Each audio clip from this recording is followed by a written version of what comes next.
Welcome in, everybody, to XFL Daily Fantasy Central. I'm your host, Rod Villagomez. You can find me on Twitter at RJ Villagomez. Find the show on Twitter at XFL DFS Pod. Welcome to the new era of fantasy football, of daily fantasy football. It's not exactly out yet, but we know it's coming, and we are going to get ready for it here on this show. It is XFL Daily Fantasy Central. Again, this is going to be a show dedicated to whatever fantasy options that the XFL community rolls out, and we're going to touch on a little bit of what we hope it is and what we're thinking about coming up in the show. But yeah, I mean, this is episode 1, so this journey is just beginning, and I hope that you guys take it with me all along the way, and that we find out more, and that we're able to continue to grow as a XFL DFS community. It's a lot of fun. So, all right, we got a couple of things to touch on in the show, so let's just go ahead and get started with it. So I thought we'd get things started today by getting to know a little bit about the host, which is me, and why I'm doing this, and why I should be talking about XFL Daily Fantasy, or fantasy in general. So just a little bit about me. Like I said, my name is Rod Villagomez. I am from California. I'm from the Central Valley, and I have been a daily fantasy player for a while. I've been a fantasy football player for a while, and I absolutely love all things football. I grew up a 49ers fan in the 80s and the 90s, so I have my fair share of championship teams that I've grown up loving, and a Giants fan in the baseball community. But for the football side, I mean, like I said, I've always been a Niners fan. I started playing fantasy football in 1999. I was one of the first adopters, I guess, of the Sandbox, the Yahoo Sandbox fantasy football games. And I think it might have even been 98 that I started playing, but I remember as far back as 99, I had a picture up on one of my social media feeds a while back of me trading. I think the trade involved Jerry Rice and Troy Aikman and another player that I can't remember exactly who, but yeah. That tells you how long I've actually been a fantasy football guy. And as far as daily fantasy purposes, I mean, I've played NFL, obviously. I've played Major League Baseball. I've played a little bit of NBA, not much. I'm not a big basketball guy, but I've played on Fanduel. I played on DraftKings, Play Draft, and all the other venues that are out there to play fantasy. And so, yeah, I've been doing that obviously for, however long it's been out. So, it's just been a lot of fun. I mean, I'm not a millionaire from it, so I take that for what it was. I just love talking about it. So, if we're going to talk about winning millions, there are probably other people out there that are going to try to win you millions. I just want you to have fun, because at the end of the day, isn't that what daily fantasy is supposed to be all about, is fun? So yeah, but like I said, and then I started playing AAF fantasy when that came out, and just dabbled here and there. I've written for companies. I wrote for Daily Fantasy Insider for a while for their CFL content, because I'm a huge CFL fan as well. And I do love the DraftKings version of the CFL, which we'll talk about actually in another segment. But so yeah, I've played all manner of daily fantasy. I've played all manner of fantasy. I watch a ton of football. When the Arena Football League introduced DraftKings last season, my friend and I started a podcast about that too. We called it Arena Kings, and we were covering the arena football aspect of DraftKings, and it was a lot of fun. And there was a lot to be said about that brand of football, and that lot of scoring in that. So anyways, I'm from California. I moved away for a while when I joined the Army. I was in the Army for a while, came back, and then joined again. So I'm a member of the National Guard here in California. I love California. I love the sun. I love the weather, and it's freaking expensive, but I sure do love being here in California. As far as podcasting goes, I've been a sports media enthusiast for quite some time now. I started my own sports company, calling games here in town for a while, and I have so many podcasts now. It's just not even funny. I mean, I guess it is. I do enjoy podcasting. I did have a stint on the radio for a while here locally. I've done some television. I've done some movies. So I've done, some media stuff here and there. But the podcasting is really where I absolutely love to be. I love being behind this microphone. I love talking to fans of whatever team I'm talking about. Currently, I host a show it's going to be in its 3rd season here, called the Wood Cookie Sawcast, and it's about the Ottawa Red Blacks of the Canadian Football Football League. That's been a lot of fun. We've had players, we've had coaches, we've had fans, we've had all sorts of people join us on that show.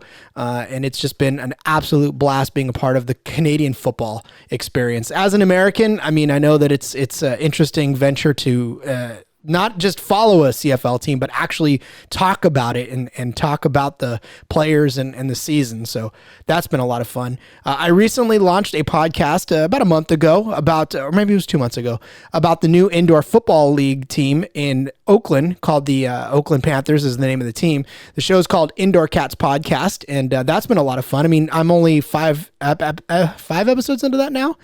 And I've had players and coaches on that as well. So hopefully with this show, I would love nothing more than to do the same. We'll talk to players. We'll talk to several DFS players and experts and the like. And so we'll bring on a lot of voices that have a lot more experience in DFS than I do, of winning big time money in DFS than I do. But I know there's a lot of folks that are going to want to chime in and be on this show. So we're going to have that. And we're going to cover this XFL DFS in whatever manner it looks like. And like I said, I love doing it. I love being a part of these types of communities. And I'm just so anxious to jump into this. And I'm so anxious to see exactly what is going to happen and what we're going to be doing and how we're going to be playing XFL DFS, whatever the announcement may be and whatever it comes as. So, all right, I guess that's enough about me. I mean, if you're going to take anything away from this segment, just understand that I'm from California. I absolutely love podcasting, and I'm so excited to actually be doing this show. I know it's been a long time. I know I've been teasing it for months now about this show coming out, but with the holidays and with work being what it is for me, it was hard to actually get this one down because the indoor football podcast was a little bit easier because there's a lot more out there. But with the XFL DFS, I mean, there's a lot of XFL stuff, but there's not a lot to go on when it comes to DFS. And it's so difficult to try to make content up when you have very little to work with. So, and my hat's off to those guys that have started XFL podcasts 2 years ago when there was absolutely nothing to go on but little threads of hope. So, you guys, man, you're the real MVPs for holding it down when there wasn't barely anything to talk about. So hopefully this one, when it hits the market, is enough to hold us over until we actually do get a couple of announcements as far as which venue. But we'll talk about that actually in this segment coming up. So let's keep going with the show. The first question in all of this is, what is the DFS world going to look like as far as the XFL is concerned?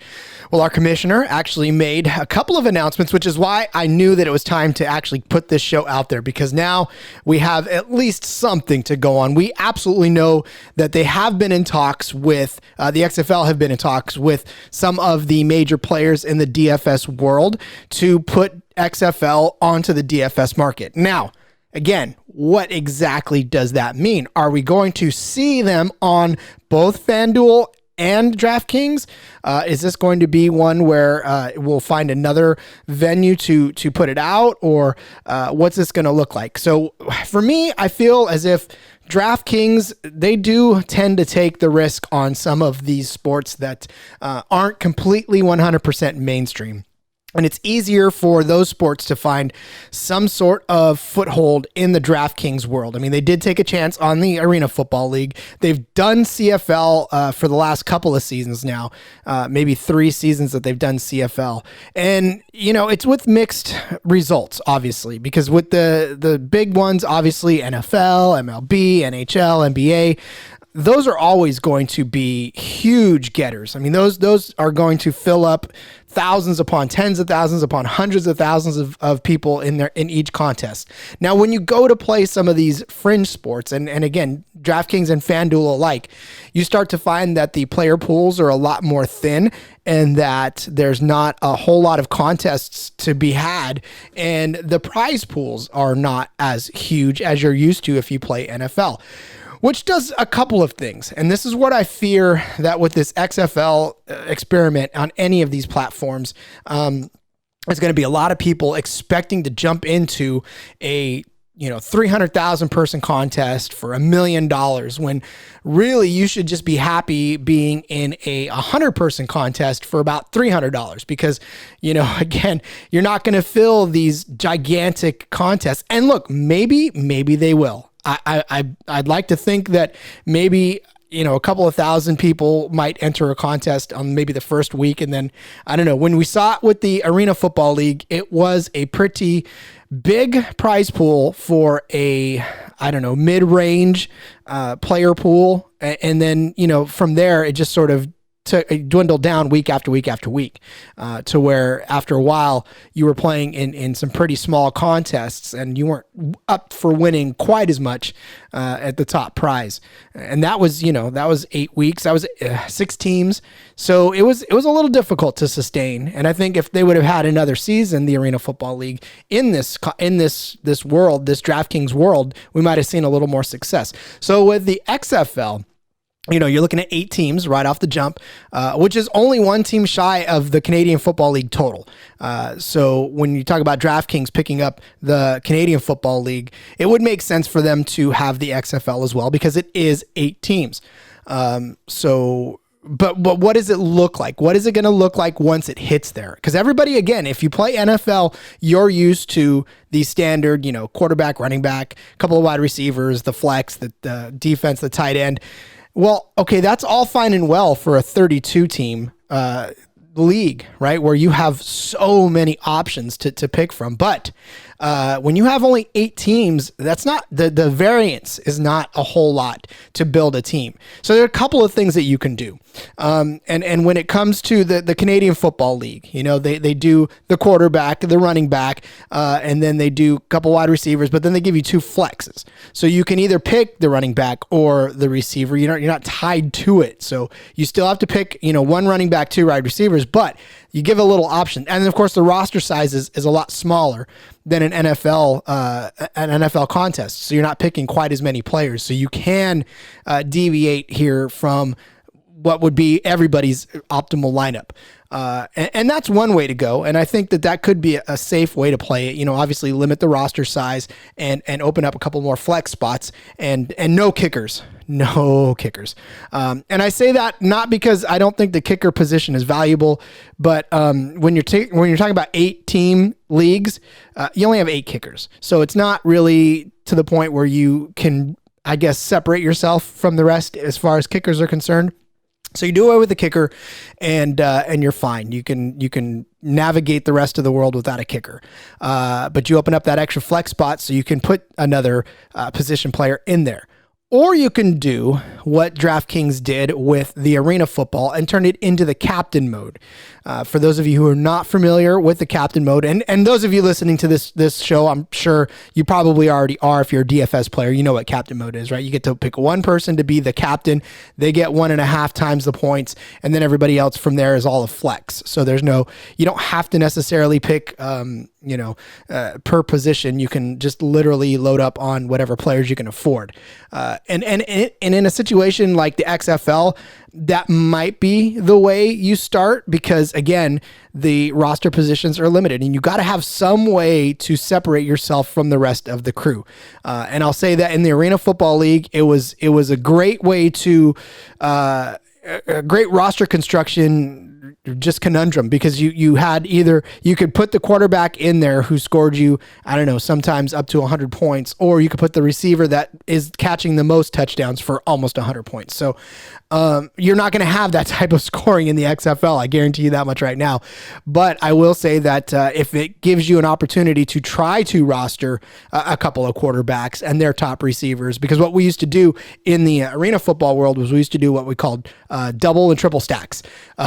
And I'll give all the credit for the Wendy's triple stack to my co-host Joe Van Awesome of the Arena Kings DFS podcast. He nicknamed it the Wendy's triple stack or the double stack because what we would do is we would take a quarterback and put him with 2 of his receivers, and then try to pick another because there was only 6 players on that roster, so you could do sort of crazy stacking like that. So I would not say that I would dip the roster size that low for the XFL though.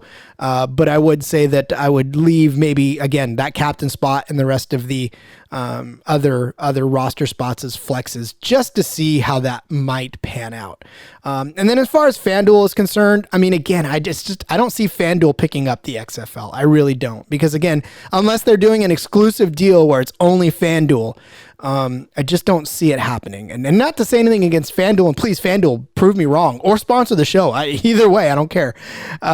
Because I know that Fanduel, they have their own set of rules that I don't think anybody, I don't know, there's a lot of DFS players that rather play on DraftKings.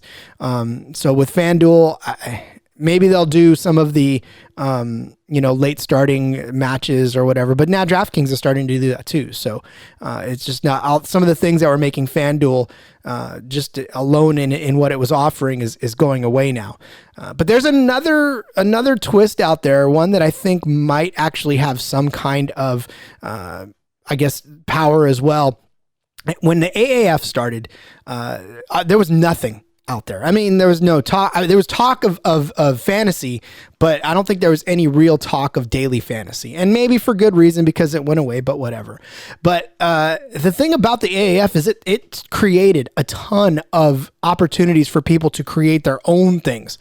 And so Alt Fantasy Sports started a daily fantasy option. I mean, I'm sorry, not a day, a season-long opportunity for fantasy players, right? So they started season-long teams and season-long leagues for folks to jump in, based solely on really nothing more than just the initial roster offerings. So they built that whole site really just to run the AAF fantasy, and they did such an amazing job getting it up. And then as it was running, they were working out the kinks and everything was coming together just nice. And then until the league ended, but whatever. But I mean, for Alt Fantasy Sports, they did the season long, which I could see them picking it up again for that. And then Fanball is another opportunity for because the AAF was running on Fanball, and it definitely was. It was great. It was a great experience because there was no other fantasy football. There's no other fantasy football venue out there for the AAF, and so now here we are with the opportunity to play on Fanball. So it was great. I mean, I loved it.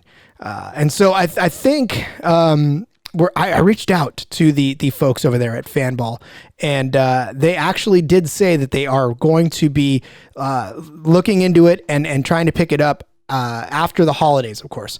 So it's something to think about. And I actually think that would be a great opportunity for folks who don't like to go play in those types of DraftKings or FanDuel, and they don't want to swim with all the major sharks. Fanball is great because the people that are playing are passionate about the sports that they're playing for. So they're not in there, trying to hustle anybody. It's just a great place to get in there and get your feet wet. And you don't have to play for a ton of money either. That's the good part about Fanball. They got tons of different contests that you can take a nice chunk of change away from.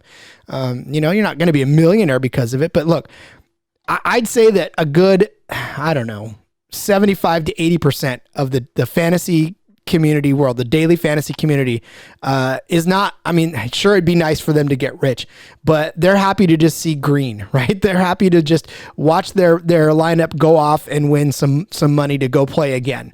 And that's really what this podcast is going to be all about. You guys, I know that if you're coming here to look for get rich quick schemes, or, if you want me to sell you a lineup, I'm not going to do that. What we're going to do is we're going to talk about the options. We're going to talk about the players' prices. We're going to talk about one of my favorite things to do when I was writing for the Canadian football aspect of DraftKings was to give value plays.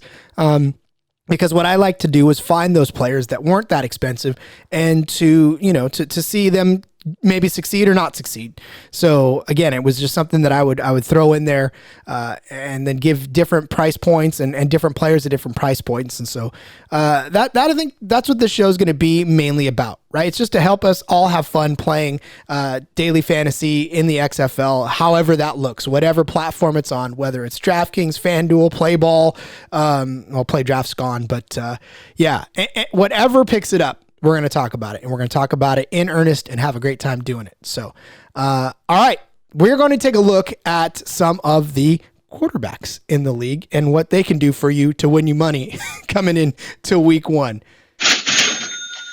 The XFL did us a favor a few months back and introduced to us the quarterback stable for all 8 teams in the league. And so I know that there's going to be battles, and I know that there's going to be folks that aren't going to have the job when week one rolls around. But hey, it's fun to speculate right away on who your week one XFL quarterback would be as far as DFS is concerned, right? So given what we have right now and the 8 that they announced, let's take a look at some of these guys and who you would think about putting in your roster week one to maybe be your captain if it's captain mode, or just to try to win you a little bit of money on that first week. And we start with the Houston Roughnecks, and they got Phillip Walker, who went to Temple for 4 years, threw for 10,688 yards, 74 TDs, and also was a little bit of a rusher, 771 rushing yards, 9 touchdowns over his 4-year career. As far as pro experience goes, spent a little time on the Colts practice roster, so not a whole lot of pro experience to speak of. And so that was in, let's see, Temple was 2013 to 2016. So he hasn't played in a couple of years as far as putting it out there. But he is extremely mobile and accurate on the run. And when I say mobile, I'm not saying that he's a rushing quarterback, but to me, I think escaping the pocket or at least escaping the rush is mobile. And when you can get out of the pocket and do well outside of the pocket, then I consider that mobile as well. So, and more importantly, he is accurate on the run, and you got to figure that that's going to do him some favors in the season, early in the season, especially when the offenses have to learn the system and the defenses have the upper hand, and so he's going to have to probably create a lot of plays on the run and on his feet. So and then like I said, he's able to make plays when the pocket breaks down. He is on the smaller side. He's 5'11".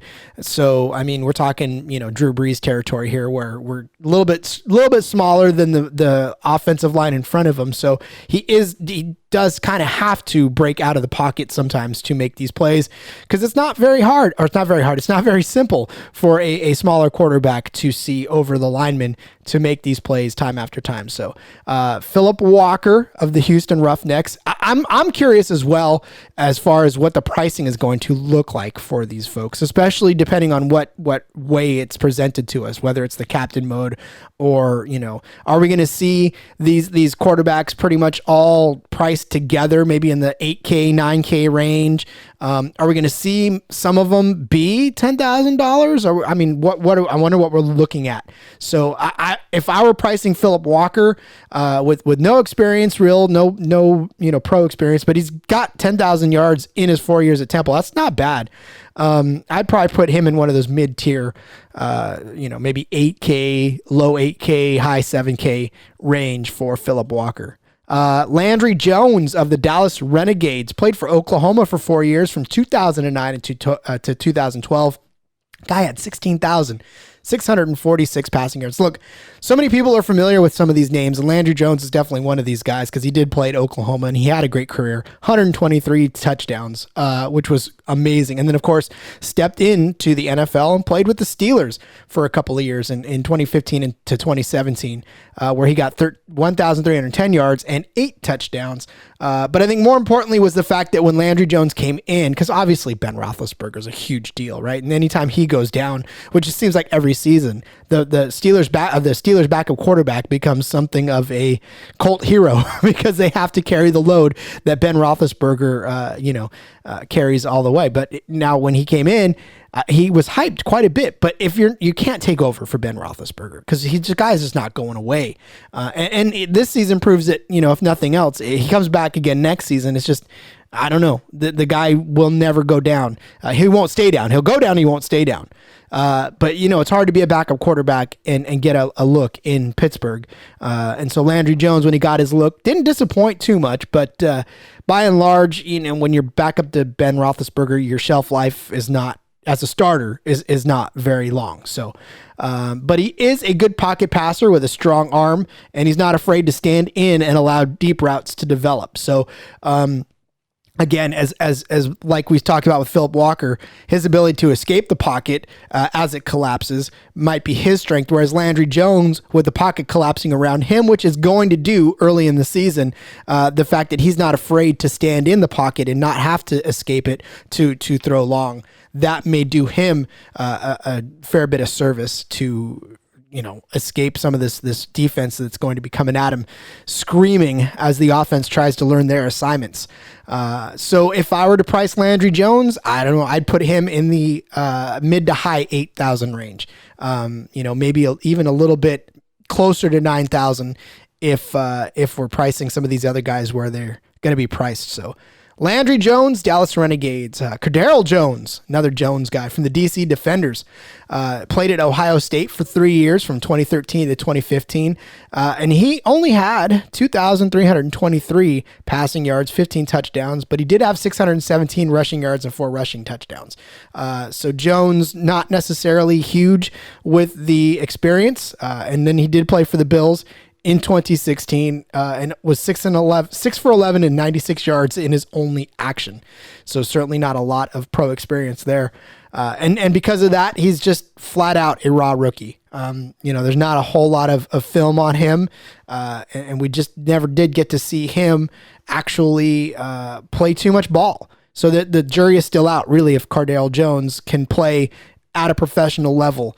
And again, not to knock any of these guys, but obviously this is what we got to see, right? We got to see week 1, week 2, week 3, what these guys are going to look like.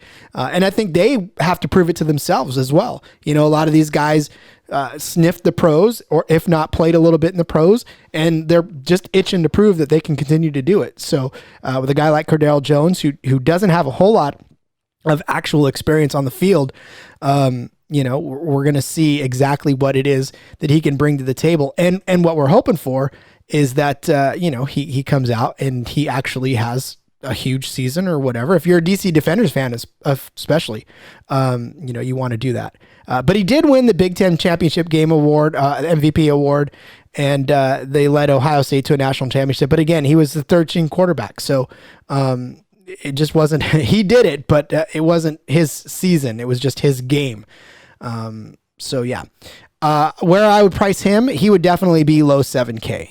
That would be in the price range of, just we're taking a shot on him because we don't know what we're going to get out of him for sure.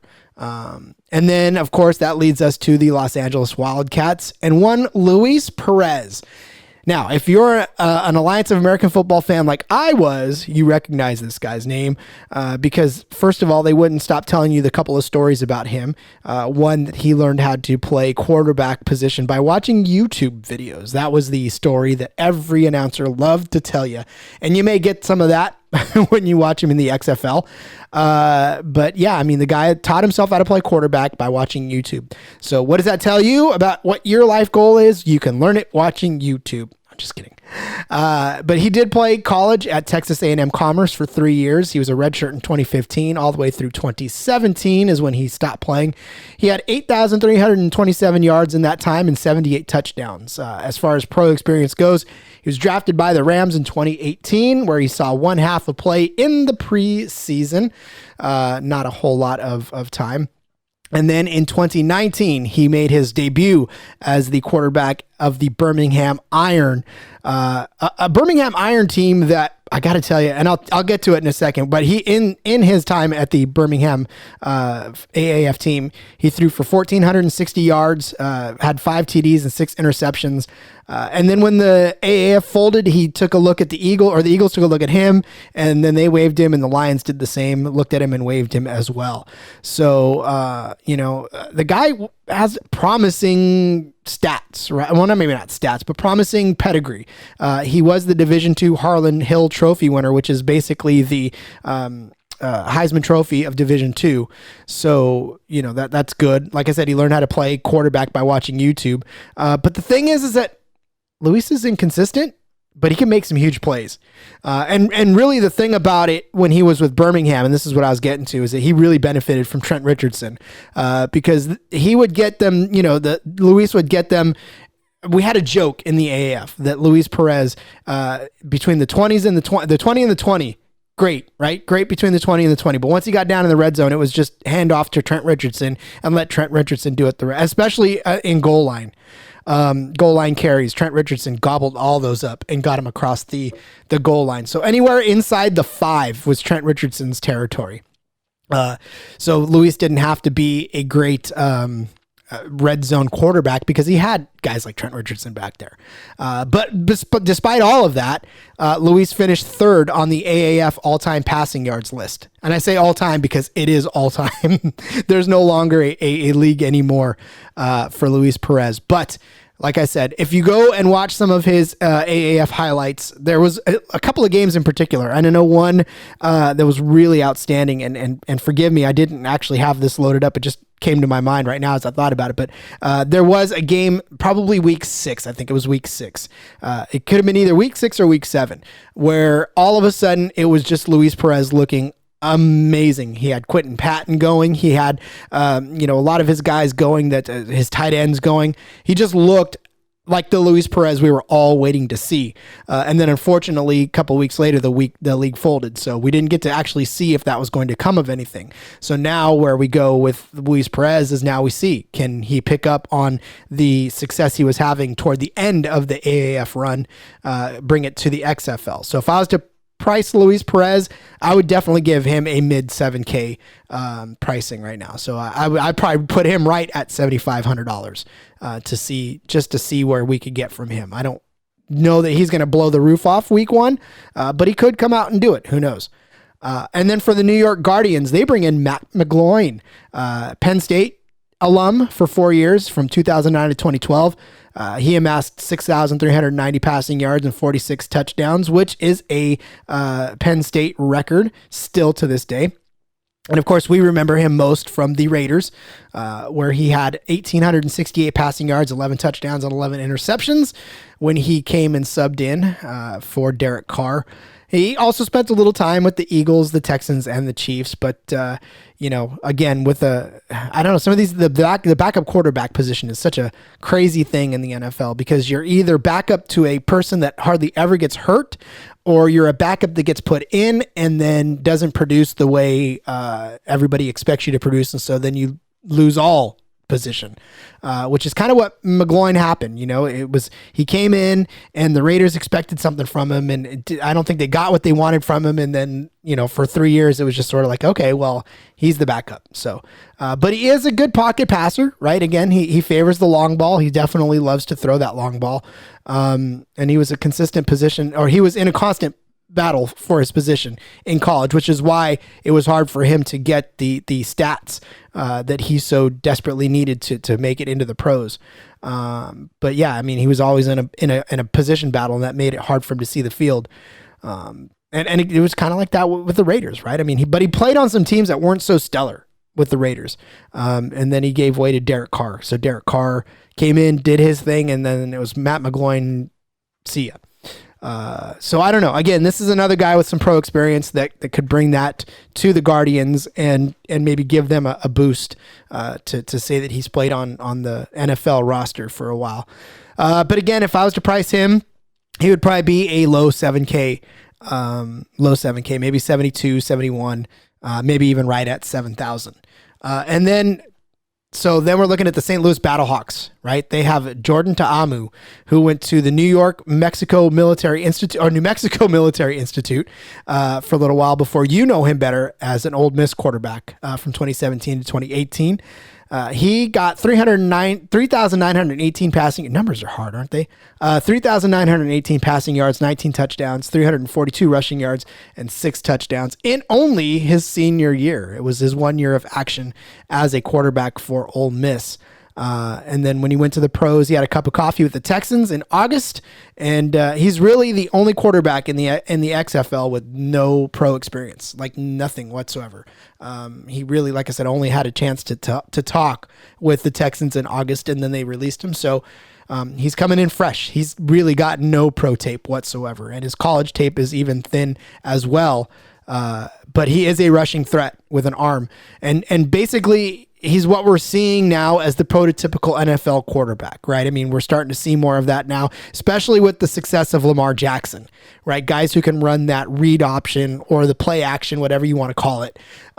Those types of guys that can tuck the ball away. A lot of his tape, if you watch, it's just him tucking the ball away and running straight up the middle. So I don't know what that will translate into the XFL game. If that's what they're looking for, maybe to try to bring that sort of flair into the XFL as well as the NFL. Or maybe this is just the type of quarterback that we're going to start seeing coming out of college nowadays. Who knows? But Jordan is definitely one of those guys that's going to show us whether or not that is going to be a feasible thing going forward. So, and if I were to price Jordan, he would definitely be in that $6K range. He would be the lowest, probably the lowest priced quarterback on the slate, maybe 6,500 if we're talking, somewhere in that vicinity. But yeah, so the St. Louis Battlehawks are going to show us whether or not they can win in the XFL with a running quarterback. And then we move on to Brandon Silvers, another AAF alum.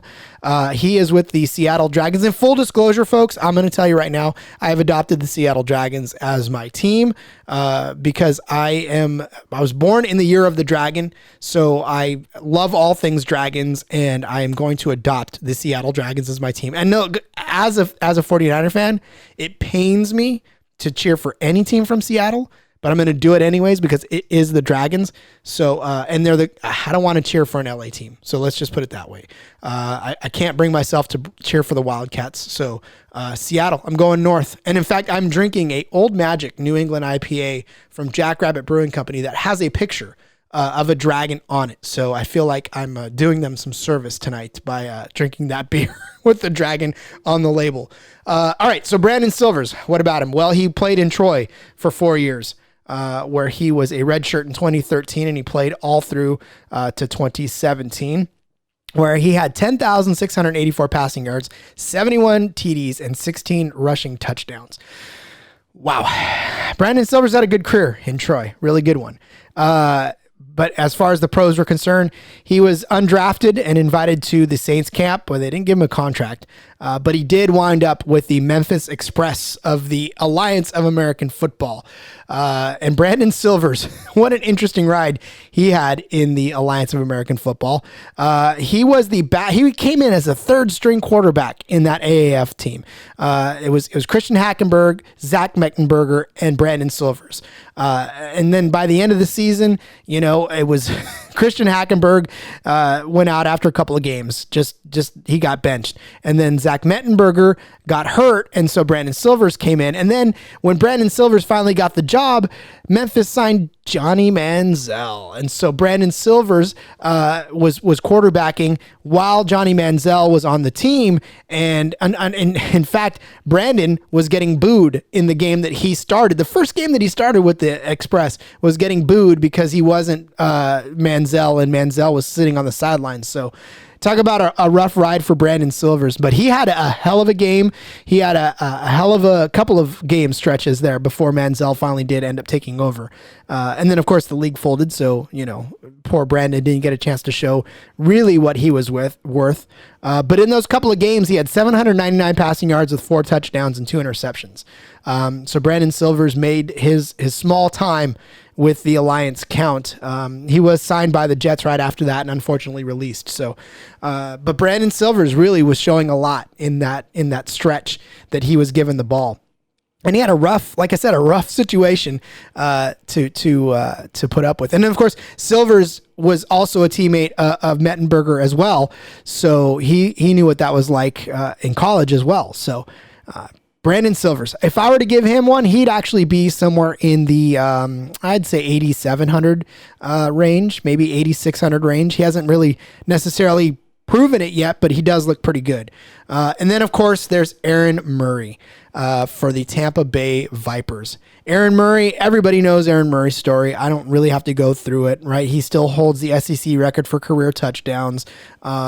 he's just a face that everybody knew out of college. There's those college quarterbacks that everybody knows, right? We're talking about the Matt Leinerts. We're talking about, even the Erin Murrays, just those guys, the Johnny Manziels, those guys that everybody knows coming out of college. And, it's like, yeah, that's the college guy. Well, sometimes that college doesn't necessarily translate well to the pros. He was drafted by Kansas City in 2014, released in 2016, didn't even see a whole lot of real action, had some run with the Cardinals, the Eagles, and the Rams, and then did not really latch on to any one of those. Went to the booth to call college football, and then played for the AAF in the Atlanta Legends, where he threw for 1,048 passing yards and 3 touchdowns. And listen, to be fair, the Legends were one of the I don't want to say worst teams, but they were pretty down there for most of the season. They started out 0 and whatever.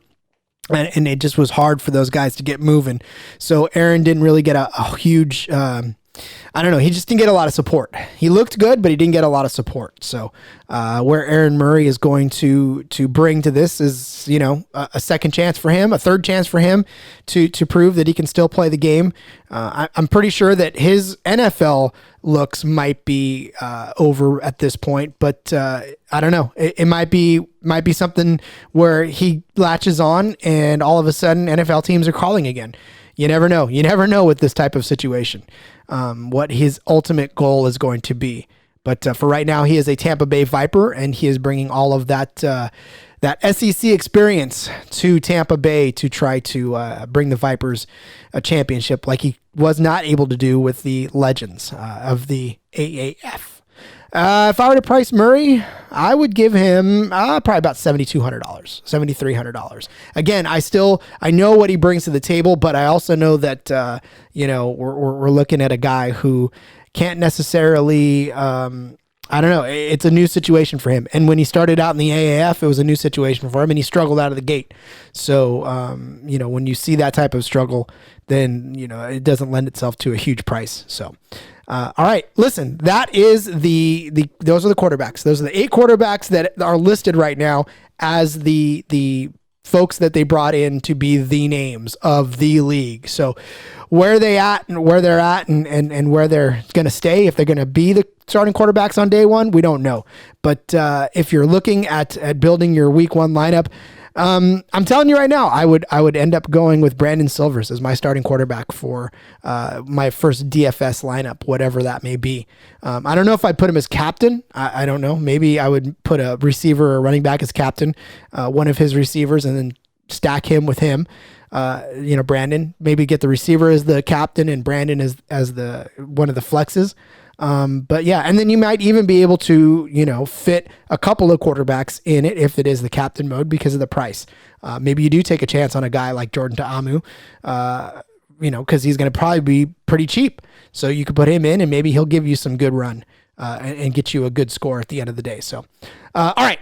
That's fun. That's the kind of stuff that we'll do. We'll talk about the different quarterback tiers and once we get an actual platform to play on and pricing to go off of, this show will probably be a heck of a lot more fun.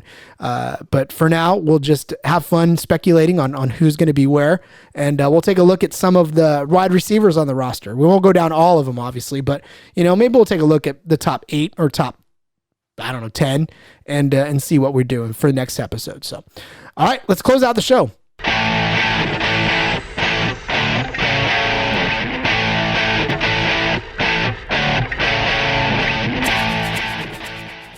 Hey, that was fun. Yeah, I think I had a great time bringing this to you. This was episode 1, of course, of XFL Daily Fantasy Central. I, of course, am your host, Rod Villagomez, and I just want to thank you. Thank you for allowing me to fill your ears and to talk to you about something I'm absolutely passionate about, which is daily fantasy, and a league I'm curious and I'm going to love getting involved in. I loved the first run of the XFL. Full disclosure, San Francisco Demons was my team back then. I do remember when the very first game hit, it was the Hitman and who was it? It was Hitman and I feel like it was somebody else that played that very first game. But anyways, I remember showing it in my barracks room when I was in the Army. Not very many folks were that excited about it. I was, and I'm excited about this. I really do love football in all its varieties. I was a little reluctant to adopt the XFL, but now that they have daily fantasy, I'm really excited to jump on board. So we'll see where this goes. Again, thank you for listening. And if you want to get in touch with the show, make sure you follow us on Twitter at XFL DFS Pod. I'll have an Instagram probably sooner rather than later, and some other forms of social media. I'm on Reddit as XFL DFS Pod. And then, of course, you can follow me on Twitter at RJ Villagomez. Send all of your hate tweets my way if you want, or tell me that you enjoy the show. Either way, I love to hear from you. I love to talk to you, and I love to interact with everybody out there. So as far as this show is concerned, episode 1 is in the books.